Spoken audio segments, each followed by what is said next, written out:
Hello, friends. Today's story was brought to us by Cautious East 1325 on the Let's Not Meet subreddit. Feel free to relax for the next minutes. Fleeing the state from my stalker. Hello, everyone. I am very new to posting on here, so please bear with me. I wanted to share my story that has occurred over the past 5 years.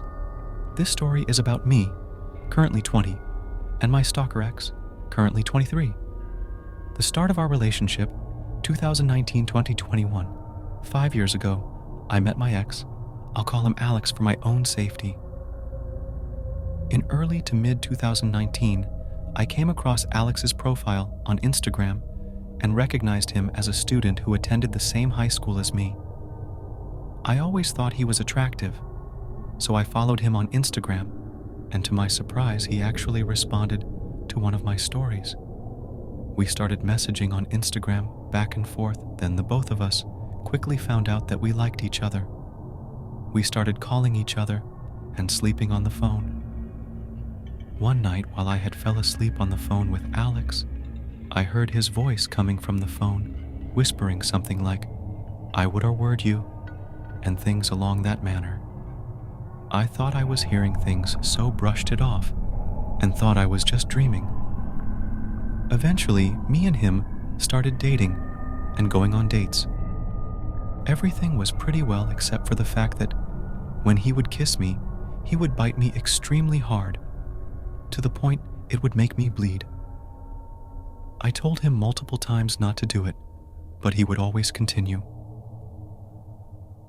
A couple months into dating, a girl had made a video on Instagram claiming he was a cheater, but he denied to me that he even knew this girl, and I believed him.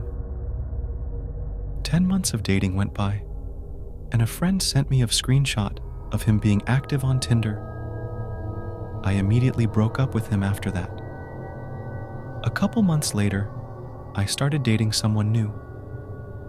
During this relationship with my new partner, Alex would blow up my phone with messages and calls.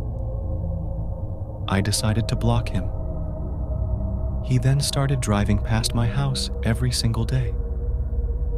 At this point, I had started my first job, and he would eventually show up there too. I even moved jobs, and he found me there as well. Getting back together, 2021-2023. The situation eventually died down. Randomly out of blue, I get a flower delivery of pink roses. It had Alex's name on the card attached, but nothing written. Being the stupid 17, 18-year-old senior in high, I actually unblocked him and thanked him. He asked to hang out, and I willingly went to hang out with him soon after we started texting. My 17-year-old self thought it was cool to be dating a hot, well-known older boy, so I eventually fell back into Alex. After a couple times of hanging out, we started dating again. I eventually lost my V-card to Alex, and we started regularly sleeping with each other. One day he texted me, saying he had a surprise for me, then sent me an iCloud file. I opened the file and it was a video of us having sex. I had no idea he recorded us having sex. I couldn't even consent. I was 17 at the time, and he was 20. Again, stupid 17-year-old me stayed with him regardless of the red flags. Eventually, our relationship became sexually and physically abusive. One night, he raped me, intoxicated, unconscious, and left bruising on my head and abdomen. A couple days after that, I decided enough was enough and broke up with him. The stalking, 2023-2024.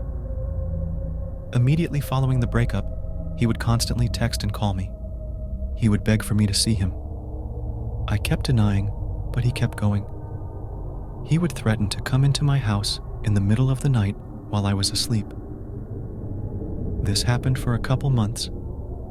During this time, I met someone new, and we started dating. I was having trouble with my mom, and my new partner asked me to move in with him. Somehow, Alex found out where me and my new partner were living, so he started showing up at our place. We documented everything from our cameras and ended up filing a restraining order against Alex. We got granted a temp order until our hearing. Our hearing day came, and the judge extended the temporary order to let things cool down for 6 months, and if he breaks the order, the judge will grant a long-term order at the next hearing. Within days of extending the temp order, Alex violated it by parking in front of my house on multiple occasions. I called the cops multiple times, but never even gave him a warning. One day while I was working, I get a call from my local PD that Alex tried purchasing a firearm, which violates our order. They just warned him not to do it again and had to let me know for my safety. Obviously, knowing your crazy ex has tried purchasing a firearm is scary itself. The following days, he would follow me to work and stand in front of my BFS truck in the early hours of the morning. Most current, fleeing 2024. He would start tailgating me on my way to work or swerve in front of me in his car. Me and my BF moved somewhere else, but in the same city still. Somehow Alex still managed to find us. My BF decided that if the cops weren't going to help us, then we would need to leave the state. We ended up packing up everything in the middle of the night and driving a state over where my BFS family lives. I have been here for about 2 months. Me and BF found good jobs and plan on leasing our own apartment soon. It's been peaceful for the most part.